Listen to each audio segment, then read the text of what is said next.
என்னண்ணே அவசரமா கால் பண்ணீங்க? என்னண்ணே புது வண்டி எப்படின்னா இருக்கு? என்ன இங்க நின்னுட்டு இருக்கீங்க?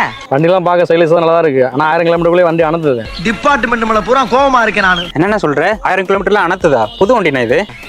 நான் என்ன பொய்யா சொல்றேன், உண்மையில அனுப்புது வண்டி. அண்ணா வண்டி எப்படின்னா ஓட்டுவீங்க? தம்பி நான் டெலிவரி எடுத்து போனல, அன்னையில இன்னைக்கு வரைக்கும் 100 கிலோமீட்டர் ஸ்பீடு குறையவே இல்லை. ஏரியாவில் அண்ணா வண்டி முறுக்குனா ஏரியாவே அண்ணன் தான் பார்க்கும். அப்படி ஓட்டுவேன் வண்டி நான். அண்ணே முதல்ல கையை கொடுனேன். சூப்பர்ண்ணே. ஒன்ன மாதிரி தானே சூப்பரா வண்டி ஓட்டணும். வண்டி எடுக்கும்போது என்னென்ன சொன்னேன்? எக்கனாமிக்ல ஓட்டணும் தானே தெளிவா சொன்னேன். எக்கனாமிக்னா அது காமர்ஸ் பண்ணல படிச்சது பாரு. இப்போ வந்து கேட்கறது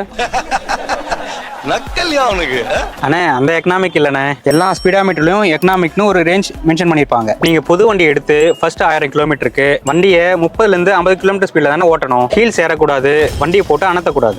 புது வண்டி எடுத்து சொல்ல ஓட சொல்றேன், வேகமா தான் ஓட்டும் நான். அண்ணே புது வண்டியில இருக்க இன்ஜின் எல்லாமே ஃப்ரெஷ்ஷா செஞ்சது. அதுல இருக்க ஸ்பாட்ஸ் எல்லாம் ஷார்ப்பா இருக்கும். அதுல ஃபிரிக்ஷன் அதிகமா இருக்கும். அதனால பர் அதிகமா வரும். இந்த பர்லாம் இன்ஜின் ஆயில்ல அதிகமா கலந்துரும். அதனாலதான் 1000 கிலோமீட்டர்ல இன்ஜின் ஆயில் மாத்த சொல்றோம். பர் இருக்க இந்த இன்ஜின் ஆயில மாத்தலனா இன்ஜின்ல ஹீட் அதிகமாகி இன்ஜினோட லைஃப் குறையும். சரி, நான் தான் இன்ஜின் ஆயில் மாத்திட்டல. அப்புறம் நீங்க இன்ஜின் ஆயில் மாத்திட்டீங்கன்னா ஓவர் ஸ்பீட் போறதுனால இன்ஜின்ல பர் அதிகமாகுதுண்ணே. அதனாலதான் உங்க வண்டியில மைலேஜ் பிரச்சனை, அனத்தர பிரச்சனை எல்லாம் வருதுண்ணே. ஏப்பா இப்ப இவ்வளவு டீட்டா சொல்றேன், அன்னைக்கு இந்த சொல்ல மாட்டீங்க. ஆனா நான் சொல்லும் போது அன்னைக்கு நீங்க காதுல ஹெட்செட் போட்டுக்கிட்டு வேற யாரு கூட பேசிட்டு நீ தானே சொன்னேன்னு சொன்னீங்க. நானும் சொன்னேன், உங்களுக்கு கேட்கல. சரிப்பா, நீ சொன்ன மாதிரி நான் ஸ்பீடை கம்மி பண்ணி வண்டி ஓட்டணும். பாப்பா அடுத்த சர்வீஸ் பாப்போம், எப்படி மெயின்டைன் பண்ணிப்போம். நாங்க சொன்ன இந்த இன்ஃபர்மேஷன் புதுசாகவும் யூஸ்ஃபுல்லா இருந்துச்சுன்னா நம்ம ஜீவன் ஹோண்டா பேஜை ஃபாலோ பண்ணிக்கோங்க. நீங்க ஹோண்டா பைக் வாங்கணும்னு நினைச்சீங்கன்னா சங்கராபுரம் ஜீவன் ஹோண்டாக்கு வாங்க.